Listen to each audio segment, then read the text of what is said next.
Amén, ¿lo tiene usted ahí en su Biblia? Dice así la palabra en el libro de Hechos 27, verso 22. El Señor hablaba a mi vida un día de estos en ondas de avivamiento, pero me llevó más atrás. Yo me hacía la pregunta, compartíamos en un programa de ondas de avivamiento el pasaje de Hechos 28, del 1 al 10, compartíamos ese. Yo le hice una pregunta al Señor y le dije, ¿cómo Pablo pudo tener tanta certeza y convicción de que al morderlo, al picarlo esa serpiente, no muriera? ¿Qué lo hacía a él sostenerse frente a las adversidades? ¿Qué lo hacía a él estar tan firme a pesar de que su circunstancia lo golpeara? Y el Espíritu Santo me llevó a Hechos 27, 22, que es lo que vamos a leer ahorita. Dice así la palabra del Señor, pero ahora, este es Pablo hablando.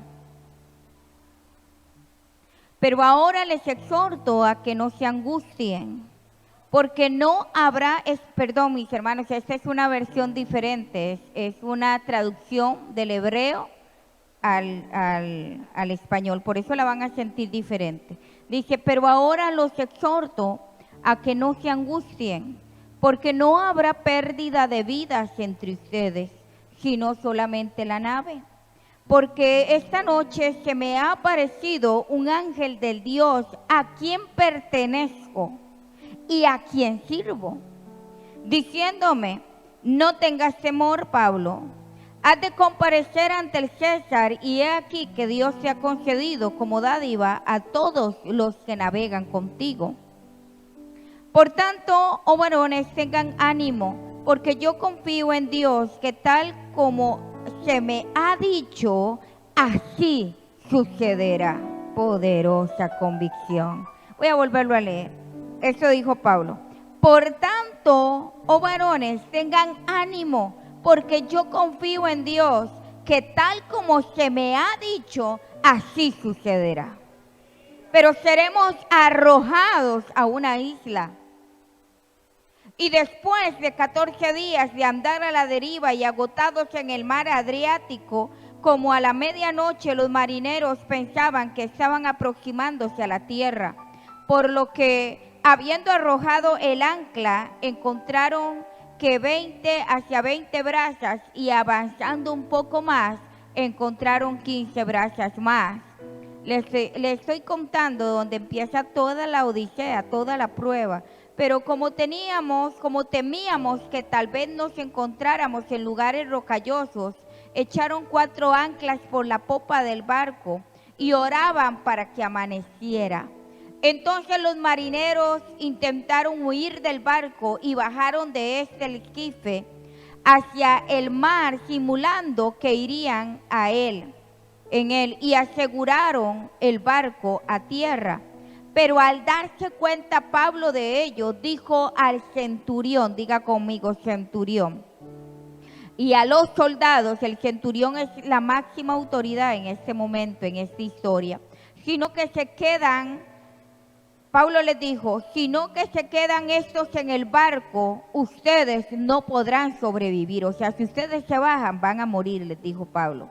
Por lo cual los soldados cortaron las amarras del esquife del barco y lo dejaron a la deriva. Y hasta el amanecer Pablo exhortaba a todos los que tomaran el alimento, diciendo, hoy hace ya 14 días que debido al peligro ustedes no han comido nada, por lo que les pido que tomen el alimento para que se conserven con vida, porque ni un solo cabello de su cabeza perecerá. Y cuando dijo esto, tomó pan y alabó a Dios delante de todos. Y partiéndolo, empezaron a comer. Y fueron confortados todos ellos y tomaron el alimento. Los que estábamos en el barco éramos 276 personas. Y después de haberse saciado con el alimento, tomaron el trigo, lo arrojaron al mar para aligerar el barco. Cuando amaneció, los marineros no reconocían qué tierra era aquella. Solamente distinguían una bahía con playa, a donde consideraron la posibilidad de dirigir la nave.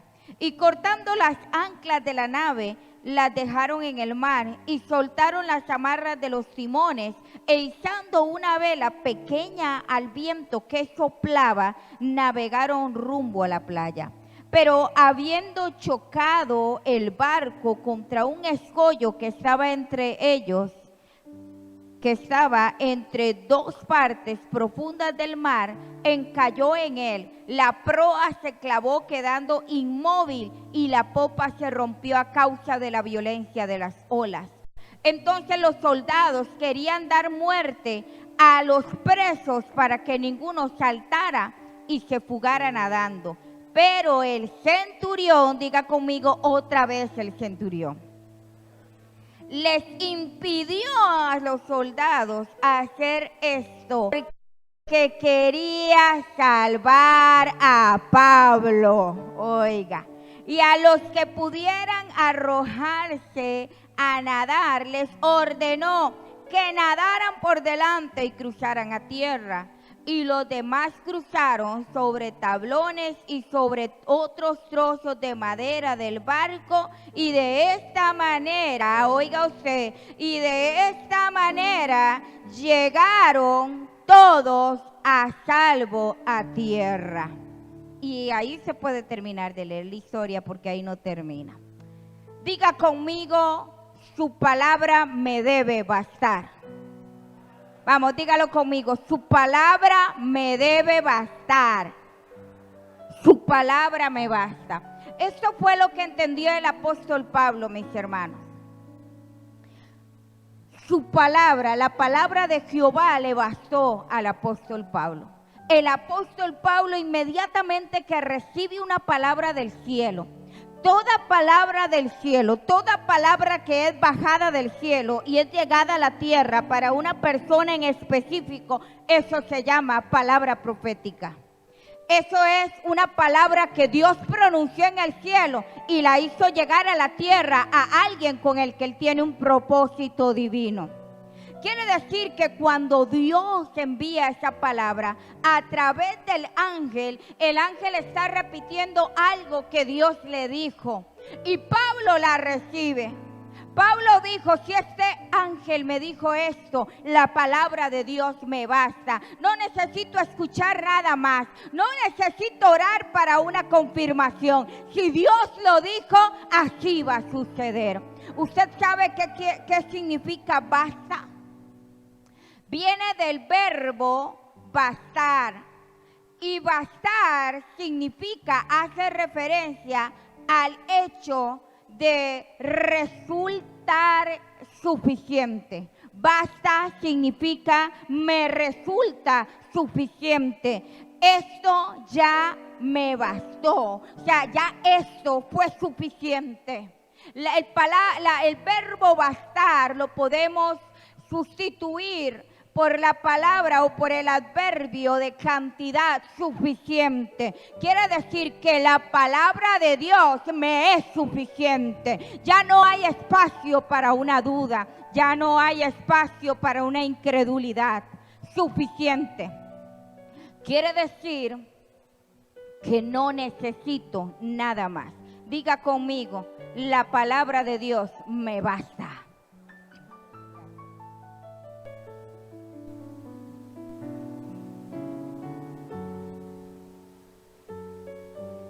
Y escuche algo, la palabra de Dios no falla en nada. Y quiero que veamos esto, Números 23, 19. Dice la palabra de Dios en Números 23, 19. Voy a buscarlo aquí porque esa cortina me tapa. Números 23, 19 dice de la siguiente manera.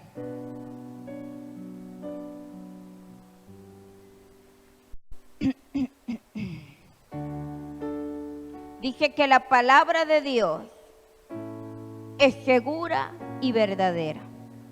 23:19 dice así: Dios no es hombre para que mienta, ni hijo de hombre para que tome consejo, dice mi versión. Él dice y hace, y su palabra permanece para siempre.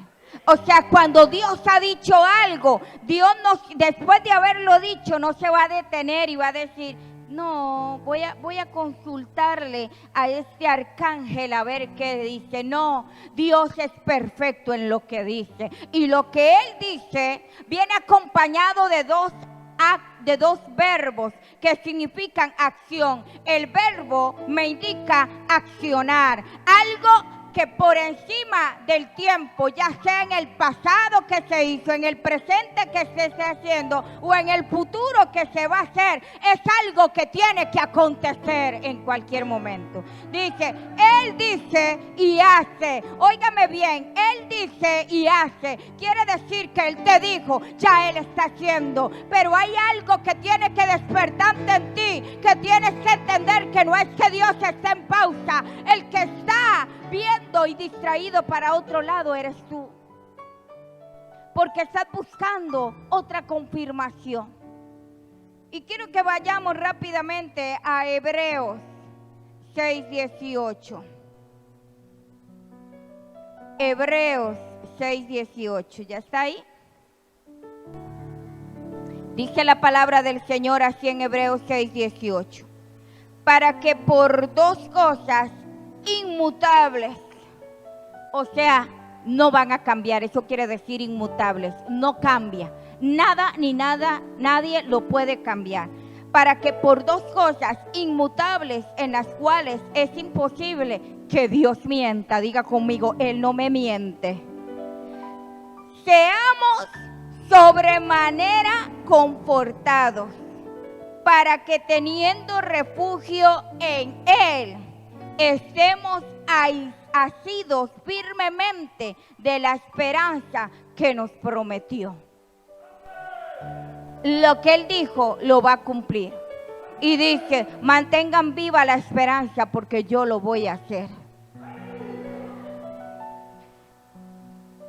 Y para cerrar, porque alguien podría decir, pastora, pero Dios usó un ángel para hablarle. Yo quiero leerle algo. En Segunda de Crónicas 20:20 dice así. Segunda de Crónicas 20:20. Se levantaron muy de mañana y partieron rumbo al desierto de Tecoa, pero cuando estaban por partir, Josafat se detuvo y dijo: escúcheme en casa y habitantes de Jerusalén. Hoy yo digo esto: escúcheme, casa de tiempo de milagros y habitantes de todo Limón. Crean a Jehová su Dios y estarán seguros. Crean a sus profetas y serán librados. Aquí primero dice, crean a Jehová su Dios y van a estar seguros. Pero también dice, y crean a sus profetas y serán librados. Dios no necesita enviar un ángel para hablarle a su vida. Dios maneja un ministerio quíntuple en esta tierra. Dios maneja gente llena de Dios. Y hoy yo estoy delante de ustedes como profeta de este globo terráqueo. Y yo les voy a decir algo. Si ustedes creen en Jehová, su Dios, la recompensa es más grande. Pero si creen en sus profetas y en lo que ellos dicen, ustedes van a ser librados. Son alertados, son cubiertos, va a haber una protección sobre su vida. Y antes de desarrollar la parte cúspide de este sermón, era necesario leerle a usted estos pasajes bíblicos. Porque usted necesita saber que Dios nunca le ha mentido. El que no ha dejado que Dios ejecute lo que Él tiene para usted es usted mismo. Porque Él está deseoso. Hay palabras sin fines sobre esta casa. Hay palabras que Dios quiere cumplir. Y hay un mover en el mundo espiritual. Hay dos mundos, el de las tinieblas y el del reino de Dios, la luz. El mundo de la luz, el reino de la luz y el reino de las tinieblas. Hoy yo quiero decirle algo. Hoy nuestro país, gran parte de él, la mayor parte del porcentaje de nuestra nación está cubierto por el porcentaje más alto del reino de las tinieblas.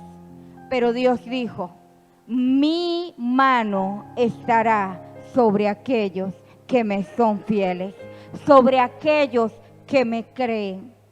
Hoy el Señor, yo le decía al Señor, Señor, siento que estás golpeando en un mismo lugar, porque cuando Él me hablaba de esto, yo decía, Señor, ¿por qué otra vez le hablas a la casa de creer? Y Él me decía, porque el tiempo que está próximo necesito que crean que yo no miento, porque el tiempo que está próximo necesito que ellos entiendan que yo voy a cumplir lo que he dicho, porque necesito que entiendan que Pablo, siendo un hombre igual que ustedes, a pesar de lo que vivió, permaneció fiel. Quiero decirle algo en esta mañana.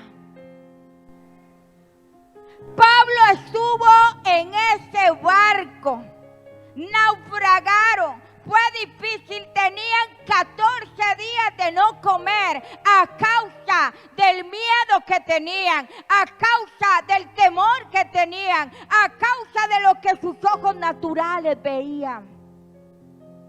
Dicen que la tormenta no cesó, que le pedían a Dios que amaneciera, porque una tormenta, mis hermanos, en la mar debe ser horrible de noche, porque de día todavía usted puede ver, pero de noche es como estar a oscuras. Usted no sabe dónde están las cosas, usted no ve las olas que vienen, usted no sabe cuándo sumergirse. 14 días sin comer, pero había un hombre en ese barco que conocía. Por eso me gustó lo que Pablo dice. Se apareció un ángel del Dios al que yo sirvo. Esta barca se está moviendo. Y dentro de esta barca hay creyentes y no creyentes. Es la misma barca donde iba Pablo. Pero Pablo no se dejó absorber. No accedió a la presión de grupo de su alrededor. Pablo fue también bañado por las olas en ese barco. Fue también golpeado en medio de ese barco. Porque un barco en medio de una tormenta no es el lugar más seguro, es el lugar más peligroso. Pero Pablo dijo, tengan calma, que a mí se me apareció un ángel del Dios al que yo sirvo, del Dios al que yo creo. Y Él me dijo que nos iba a librar. Él dijo que nada nos podría dañar. Es más, les voy a decir, dijo Pablo, solo se va a perder este barco y nuestras vidas serán guardadas.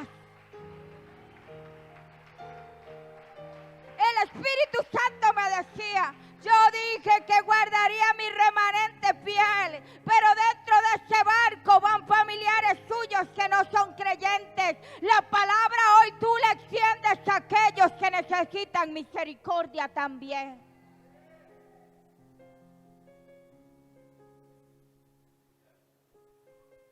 En medio de la aflicción, mis hermanos, uno pierde el deseo de todo. Y es donde el espíritu de depresión toca fuerte las puertas de nuestras vidas y muchos le abren la puerta. Toca la inseguridad y muchos le abren la puerta. Toca la puerta la incredulidad y muchos le abren la puerta porque usted dice, ya no puedo más. Pablo no dijo, ya no puedo más. Pablo estaba mojado igual que todos en esa barca. Pablo estaba golpeado igual que todos en esa barca. Pablo era un hombre de carne y de hueso y de sangre y con todas sus funciones vitales igual que todos los de esa barca. Pero había algo en él que lo hacía diferente a todos los de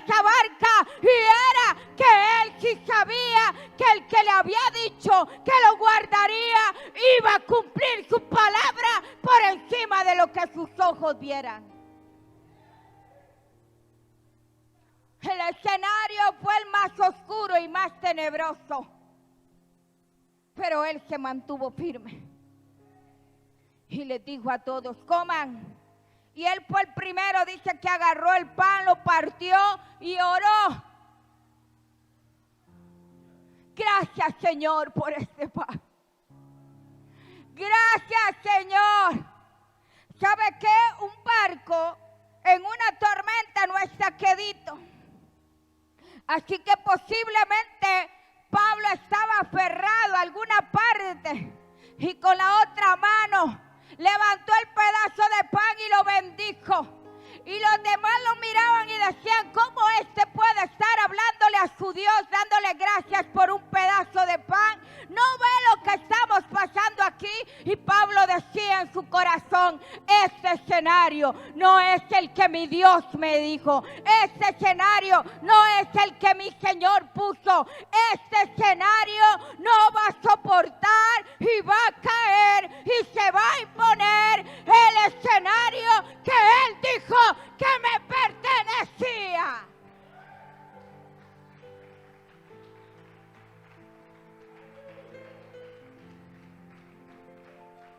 Y Pablo, por su fe, por creer en su Señor, les dijo a todos: coman, coman. Y la historia dice que todos comieron.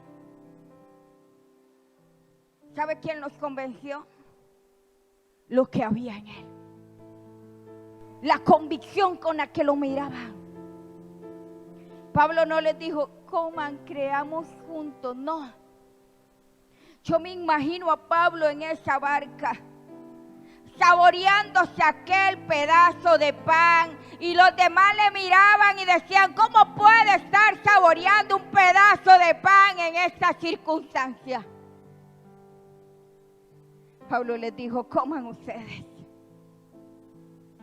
coman, porque todos, quiero decirle algo, posiblemente ahí todos, porque cuando hay una situación crítica es cuando la gente busca a Dios de la forma que sabe conocerlo, que lo sabe buscar, de la forma en que lo conoce. Quiere decir que en esa barca posiblemente todos habían orado al Dios en el que ellos creían. Y Pablo seguramente los miraba y se reía. ¿Saben por qué? Porque los que iban en esa barca eran presos, eran homicidas, eran personas que habían matado a otros, eran criminales los que iban ahí. Pero a Pablo no le interesó el currículum de aquellos. Pablo dijo: esta es la oportunidad. Si Dios dijo que Él me iba a proteger, y sabe que hay una parte que me causa todavía más impresión, porque dice esta parte en ahí mismo donde leímos, dice que el Señor le dijo, el ángel de Jehová le dijo: y el Señor te va a proteger. Dice: pero te ha entregado a todos. Por la dádiva te ha entregado a todos los que van en esta barca. ¿Usted sabe qué significa dádiva? Dádiva significa algo que se entrega de manera gratuita. ¿Sabe qué fue lo que movió a Dios a entregarle todas las almas de ese bote a Pablo? El creerle a Él. Porque Pablo estaba en una de sus circunstancias más difíciles de su vida. Pero Pablo dijo: yo sé, yo estoy confiando, yo conozco a mi Señor. Y no era que Él se lo repetía cada rato. Pablo solamente sabía cuál era su protección. Sabía que aunque él se quedara sin nada, Jehová no estaba muerto. El Dios que había prometido era el Dios que lo había confrontado cara a cara. Pastora, la historia de Pablo es muy diferente a la mía. No, tú no necesitas un resplandor. Tú tienes la presencia del Espíritu Santo de Dios. Él te habló, Él te hace sentir su presencia. Él te ama, Él te quebranta, Él te cela. Él te dice: te deseo solamente para mí, te quiero solamente para mí. No es necesario. Dios es, óigame bien, Dios es innovador. Dios no necesita para impactar la vida de alguien, venir y tratar con todos igual como trató con Pablo. Dios dice, yo soy suficiente. Yo puedo tratar con cada uno porque los hice, los formé con mi mano, les di aliento de vida. Conozco sus debilidades, conozco sus defectos, pero también conozco sus virtudes.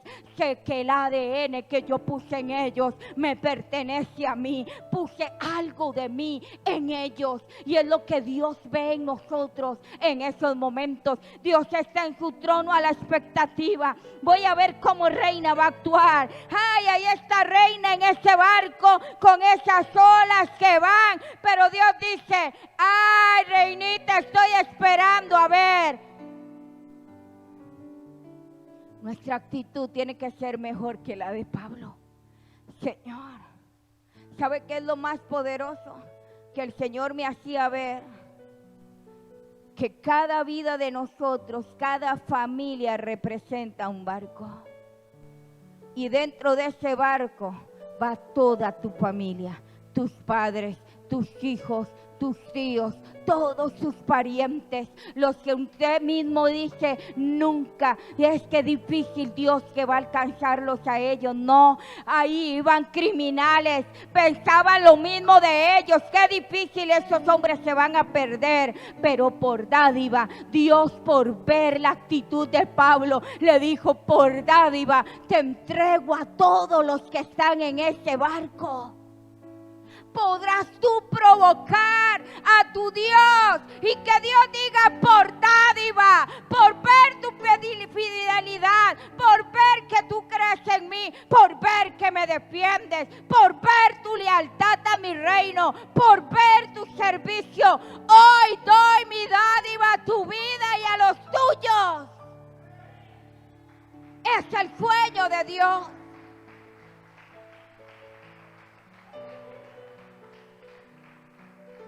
Ese sueño de Dios. Pablo decía y les dijo, ánimo. Solo un loco, solo alguien que de verdad confía a Dios podría decir ánimo y ver a aquella persona, porque sabe, es muy fácil dar ánimo cuando uno es el que está fuera de la situación del otro. Pero cuando todos estamos dentro del mismo saco, cuando todos estamos padeciendo lo mismo, Pablo estaba en el mismo saco donde estaban todos, viviendo lo mismo que vivieron todos, estaba soportando lo mismo que estaban soportando todos. Pero yo me pregunto, es a lo que yo voy más allá. Hoy entiendo por qué Dios me hizo estudiar y entender tanto lo que es la comprensión de lectura. Porque me detengo, hermano, yo duro leyendo un capítulo tal vez de 10 versículos, duro un montón, porque me detengo en cada uno. Veo todo el párrafo sintácticamente, morfológicamente, analizo por qué se puso esa preposición ahí, veo la intención del autor que hizo, todo hoy lo entiendo. Porque yo digo, Pablo les dijo, ánimo.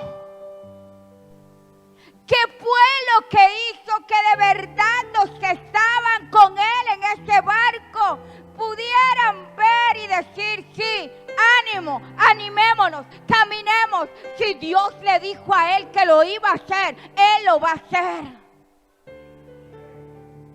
¿Sabe qué fue? Que él ya tenía ánimo.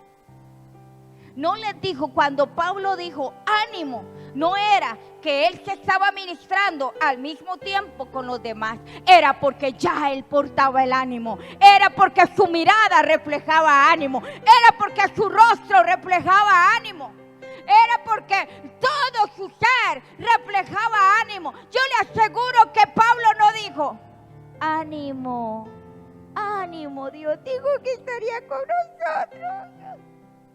No, Pablo posiblemente se limpió la sangre de los golpes que había dado tumbos ahí en medio de la barca, porque iban amarrados, eran presos. Y limpiándose dijo: ¡ánimo! ¡No vamos a morir! Mi Dios lo prometió, el Dios al que yo sirvo se me mostró antes de venir aquí y me dijo que Él tendría cuidado de todos nosotros. Así que comamos porque vamos a tener que necesitar fuerzas, porque Él nos va a dejar en libertad y vamos a tener que nadar hasta llegar a tierra.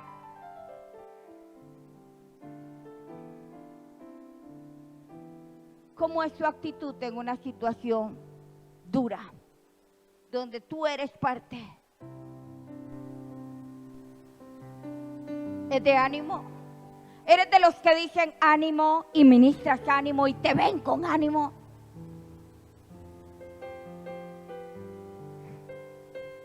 Porque así vamos a tener que ser para el tiempo que viene. Dice la historia que el centurión, cuando se dio cuenta que querían matarlos a todos los presos, él pensó solo en uno. Pensó en Pablo. Escúchame bien. Aunque tus enemigos te tengan rodeados, aunque tú no veas salida, aunque tú no veas solución, Dios levantará a alguien en medio de tus propios enemigos para darte protección. Yo no sé si alguien entendió lo que el Señor dijo en esta mañana. En medio de tus enemigos Dios levantará a alguien para protegerte, para proveerte, para decir: a él no lo van a tocar, a ella no la van a tocar, porque yo soy el Dios al que él y ella sirven. Dice que el centurión, cuando se dio cuenta que los iban a matar a todos, dice específicamente, él pensó en Pablo. ¿Sabe quién hizo eso? ¿Sabe quién hizo eso? Y dice que él se opuso a eso y dio otras opciones. Soltémoslos y que naden a tierra. Que naden a tierra. Y después el pasaje 28 cuenta, donde la gente, los nativos, los lugareños del lugar, de la isla, los atienden. No solamente Dios guardó su vida, tenía allá en la isla, allá en el otro lugar, tenía gente sirviéndole a Pablo. Dice que prepararon fuego. Dicen que era una tormenta, estaba lloviendo y las olas eran gigantescas. Y dice que cuando llegaron, los que vivían en la isla empezaron a armar un fuego. Y dice mi versión que los empezaron a tratar con mucha hospitalidad. Escúchame algo. Después de que Dios levante dentro de tus enemigos a alguien para protegerte y te saque de esta circunstancia, tendrá un lugar preparado para ti y los tuyos. Acogedor, hermoso, con provisión. Óigame, dice que se quedaron 3 meses en ese lugar. Comieron, vivieron, anduvieron, todo. Y dice que Dios llevó a Pablo delante del más mandamás de esa isla. Escúchame bien. Cuando Dios te asciende a lugares muy altos. Y no solamente te entrega el lugar, te entrega a quien ordena ese lugar, a quien tiene autoridad en ese lugar. Escúcheme bien, los que tengamos su palabra suficiente para nuestras vidas, después de que termine la tormenta, Él tendrá un lugar preparado para ti y tendrá a alguien listo para que tú le hables y ese va a ser conquistado. Y no va a ser cualquier persona, escúcheme bien, es la segunda vez que Dios me hace decir esto. Aquí habrán personas donde Dios pondrá gente en lugares de prominencia, pero cuando tú estés frente a ellos, no es para pensar en ti, es para pensar en el reino, es para pensar en la salvación, es para conquistarlo en Cristo, porque si tú lo ganas para Dios, Él va a hacer que Él trabaje para ti.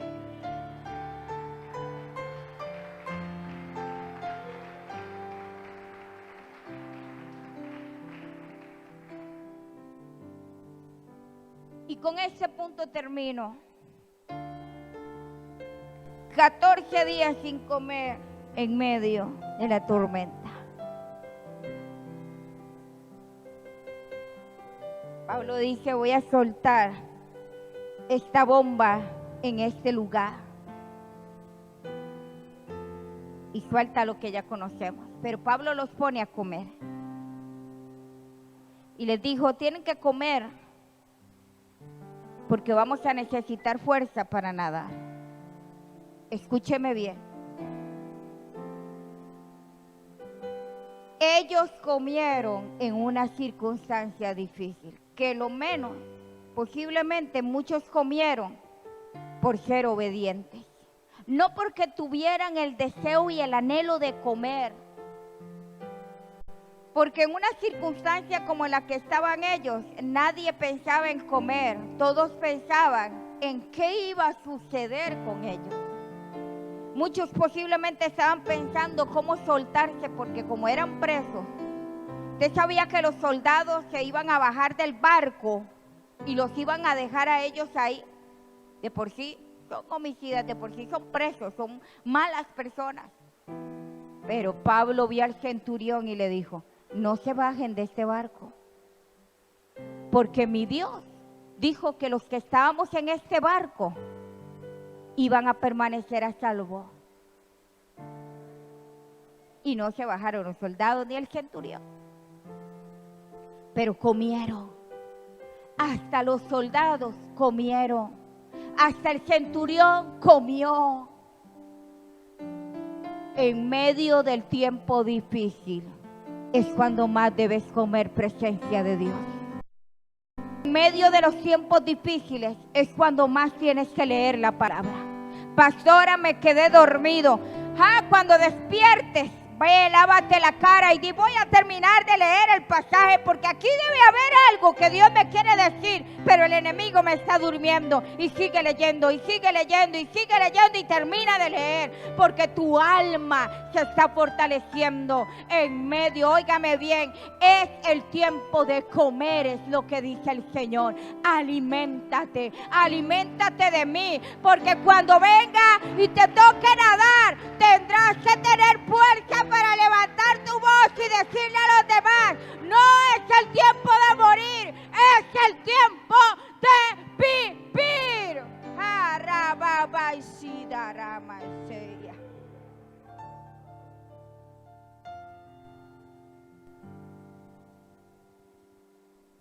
Póngase sobre sus pies en esta mañana. Su palabra me basta. En el pasaje 28 cuenta que Pablo empieza a recoger leña para ayudar a la fogata. Pero dice que cuando él lleva la leña y la va a tirar al fuego que ya está hecho, salta una serpiente y se le pega de la mano. Y dice que todos los que están a su alrededor, habla de los nativos del lugar, habla de los que vivían en la isla, se le quedan viendo, esperando ver cuándo va a morir, cuándo empieza a hacer, porque lo mordió la serpiente. Y dice que Pablo solamente sacudió su mano de la serpiente, la sacudió y dice que cayó en el fuego y ahí murió esa serpiente. cayó en la fogata.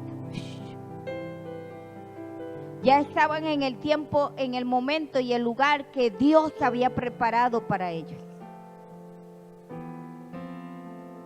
Y quiero decirle algo a esta casa de parte de Dios. Aún en el tiempo de refrigerio que esté preparado, después de haber soportado, después de haber creído, después de haber descansado aún en la misma tormenta, el enemigo es un enemigo imparable. Él no va a parar porque él diga, aquí le creyó a Dios. No, eso más bien a él le da más fuerza y dice, allá, aún ahí en ese lugar, te voy a hacer la vida imposible. Yo quiero decirle algo.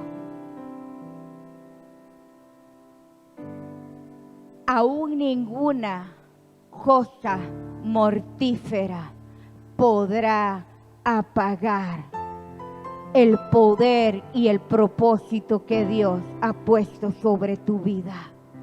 Pero ¿sabe quién permite eso? Usted. Pablo se sacudió la serpiente y cayó en el fuego y fue destruida. Esa fogata, ese fuego, es el fuego del Espíritu Santo de Dios. Aunque el enemigo te golpee, tu fuego, el fuego que hay en ti, el fuego que porta, arderá y quemará a tu enemigo. Pero tendrás que haber comido suficiente, tendrás que haberte alimentado suficiente para tener la fuerza para poder vencer. Alguien decía una vez, pastora, si dice la palabra que no es en mis fuerzas, si no es en las de Dios, ¿por qué yo tengo que ser fuerte? ¿Por qué yo tengo que buscar la presencia de Dios si ya Él me hizo salvo? Le digo yo, porque cuando tú conoces quién es el que ha prometido, tú sabes que aunque tú tengas la fuerza suficiente, tu fuerza nunca te va a hacer más que vencedor. Va a ser Él, es su Espíritu en nosotros. Y yo le decía, sí, Él te hizo salva, pero Él quiere el reconocimiento de nosotros. Hoy el Señor quiere que su palabra sea suficiente para tu vida. Que nada lo que hay a tu alrededor te pueda mover para cambiar. ¿Sabe por qué Esaú vendió la primogenitura? Algo que Dios les había dado a los primogénitos en aquel tiempo, una bendición de Dios, un privilegio que Dios había estipulado para los primogénitos. Porque Dios para él no era suficiente. Pero Jacob sí, él decía, si yo tuviera esa primogenitura, por ese segundo que Saúl salió antes que mí, ¿cómo anhelo yo esa primogenitura? ¿Cómo la quiero? Para él, para Jacob, Jehová era suficiente. A él no le importaba la habilidad que tenía de cocinar, pero Esaú, el mejor cazador, se enfocó en aquella habilidad y olvidó que el Jehová era lo que tenía que ser suficiente para él. Pero Jacob supo nivelar todo. Jacob dijo, mi arte. Hacía lo que a él le gustaba, pero decía, necesito eso que mi hermano tiene y no valora. La primogenitura representaba como lo máximo, como un regalo, como algo plus de Dios para los que nacían primero. Hoy ese plus de Dios no está sobre los primogénitos solamente, está sobre cada uno de nosotros. Pero ¿cuál va a ser tu actitud? ¿Como la de Esaú? ¿O tu actitud va a ser como la de Pablo y la de Jacob? Su palabra me basta. Su palabra es suficiente para mí. Aunque esté en este barco, aunque esta tormenta ha durado meses, días, esta lucha, esta tentación, esto que golpea mi vida, su palabra me basta. Él dijo que estaría conmigo todos los días hasta que viniera por mí. Él es fiel. ¿Sabe qué no te permite ver que su palabra es suficiente? Porque tienes a tu trabajo. Para ti tu trabajo es suficiente. Para ti tu ego es suficiente. Para ti tu familia es suficiente. Para ti lo que tú haces es suficiente. Para ti tu negocio es suficiente. Para ti mientras luzcas bien es suficiente. Pero para los que entendemos que Él es mi suficiente, que es Él, es en tiempos de tristeza, en tiempos de alegría, en tiempos de aflicción, en tiempos de angustia, en tiempos de gozo, siempre Él va a ser suficiente. Hoy Dios hace un llamado a que hagamos un acuerdo con Él y tomemos la decisión de que Él va a ser suficiente en mi vida y en mi barca. Porque Él me decía, cada familia de Tiempo de Milagros representa una barca. Y tiene que haber uno que para él o ella yo sea suficiente. Porque cuando yo sea suficiente, entonces haré mayores cosas de las que yo hice con Pablo en esta barca. El que tiene oídos para oír, espero que haya escuchado lo que Dios dijo.